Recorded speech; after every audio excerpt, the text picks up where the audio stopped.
kufufuka. Tumekuwa tunaongea kuhusu habari ya kufufuka, kutoka. Tunapojifunza kuhusu habari ya kutoka, kuna mengi sana ambayo tumejifunza. Tumeongelea mengi, baba ameongelea vitu vingi kuhusu habari ya kutoka. Lakini mimi jioni ya leo nataka niongee kitu kinaitwa kuondoa alama na mihuri uliowekewa. Kuondoa alama na mihuri uliowekewa.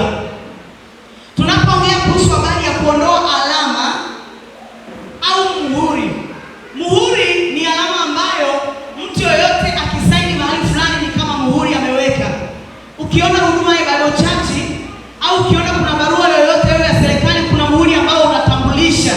Muhuri ni kama utambulisho wa kwamba hii barua imetoka mahali fulani na aliyeandika hii barua ni mtu fulani. Ndio maana kunakuwa na sahihi yake pale.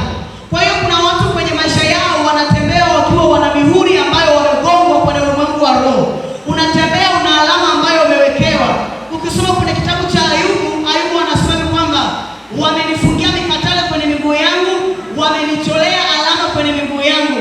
Kwa hiyo jioni ya leo nataka tutakwenda kusoma neno la Mungu, tutajifunza neno, na baada ya kujifunza neno tutakuwa na muda mzuri wa kuomba ili kufuta hiyo mihuri na kutoka mahali ambapo Mungu ametaka tutoke na tuingie mahali sahihi ambapo Mungu amekusudia tuingie. Bwana Yesu apewe sifa sana. Kwa hiyo nina uhakika kabisa umeshasikia vizuri historia ya Bible Church na unaelewa wapi tumetoka na hapa tulipofika, na unakuwa na idea wapi tunakwenda. Kama tuliwahi kuabudu kwenye nyumba ambayo ilikuwa ina vyumba tofauti, lakini tukatoka pale tukakaa hapa kwenye mabanzi, tumetoka kwenye mabanzi tumeingia kwenye kanisa hili. Kwa hiyo kuna mahali pengine pa heshima Mungu anatupeleka sana tu. Haleluya. Amen.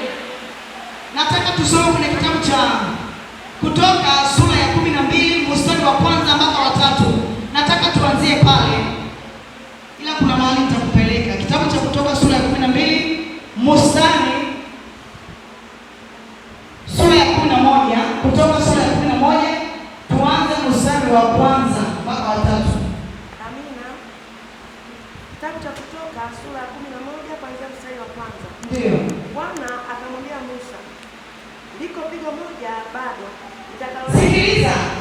Neno la Mungu linasema kwamba Mungu ameshamtuma Musa kumwambia Musa awatoe wana wa Israeli kwenye nchi ya Misri ambayo ni nchi ya utumwa. Wakati Mungu amesema maneno yale, Musa ameenda ameongea na Farao mara ya kwanza, ya pili, ya tatu, ya nne, ya tano. Amepiga Misri mapigo 9 hawajasikia. Alafu Mungu baadaye anamwambia Musa hivi, kuna pigo moja limebakia. Haleluya.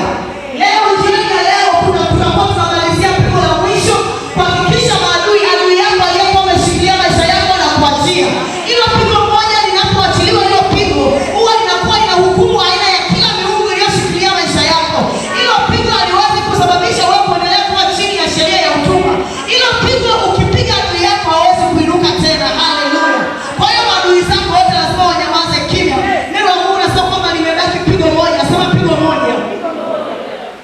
Sema limebaki pigo moja. Limebaki pigo moja. Hivi mna amani kweli? Amina.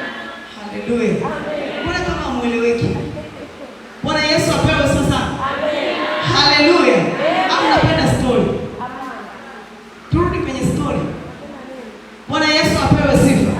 Endelea kusoma pale chini. Amina. Bwana akamwambia Musa, liko pigo moja bado Liko pigo moja bado litakaloleta juu ya Farao nitakalolileta juu ya Farao na juu ya Misri. na juu ya Misri. Baadaye atawapa ninyi ruhusa mtoke huku. Naye hapo atakapowapa ruhusa, atawafukuza mtoke huku kabisa. Atawafukuza